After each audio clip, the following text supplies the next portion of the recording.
Meat creates toxic masculinity, according to a university professor.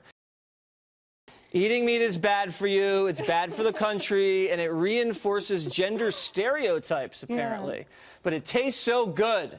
Joining me now, Dr. D'Alessio Parson. Okay, doctor. Why is eating meat bad, really? Well, we have to back up because you, I think at the beginning, just said eating meat creates toxic masculinity. Mm-hmm. The toxic masculinity is already there. It's already there. Does eating meat make toxic masculinity worse?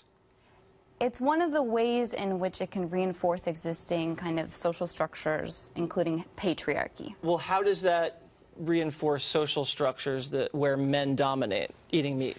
Yeah, it's really complicated. We'll break it down for a... How about this, though? You said we had 4 or 5 minutes, right? Just keep it simple. How does eating meat make the genders unequal? Eating meat holds a lot of symbolism, and it really is too much to explain in 4 minutes.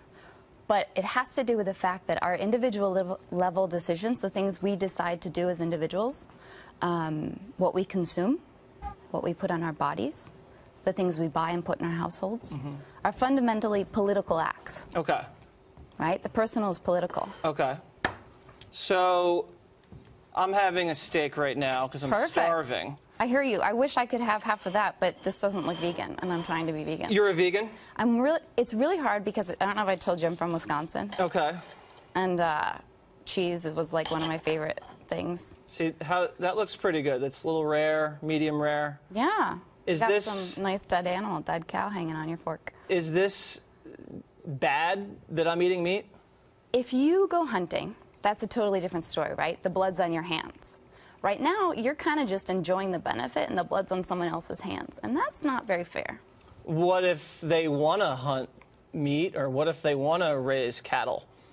Oh, totally, but the idea of killing and taking a life, that we should really deeply consider what that means for us as human beings. You know, people have said you should judge a society by how it treats their animals. And it'd be great if we had universal health care for our animals.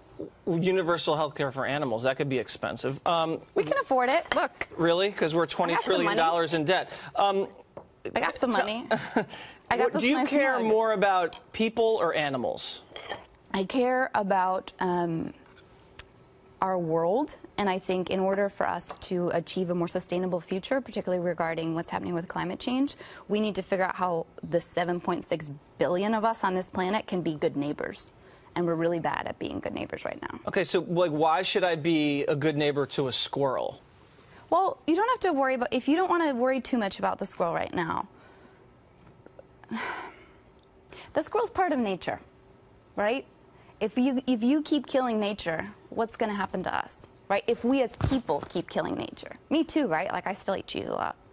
It's not like something that's going to be perfect. We're never going to be perfect at it. But what if you're just hungry and the animals are there for us to enjoy for dinner, for lunch, God said for breakfast? So. Did God tell you that? Well, I mean, why would they taste so good if we weren't supposed to eat them? Sugar tastes good. Yeah, I eat sugar too. Obesity, diabetes. Well, I mean, I have some sugar, but... I mean, you clearly have a lot... I don't just pour sugar down my throat. You clearly have some things around, like, who you are that protect you, and, like, especially a lot of, I think, financial resources to, like, do things like buy really expensive steaks. Okay. So that's also part of the problem, is that some people are really taking up more than their fair share of, so plate. The rich people are stealing all the steak from the poor people. Surplus value. Okay, well, you know what? I got a book for you. I'm going to go take this steak, and I'm going to go give it to a homeless guy out on 6th Avenue. Go for it. And you were saying you needed books for Christmas. Thank you very much. I will take your book, and I will take a bite of the steak. And this is the book I'm reading. And it's delicious.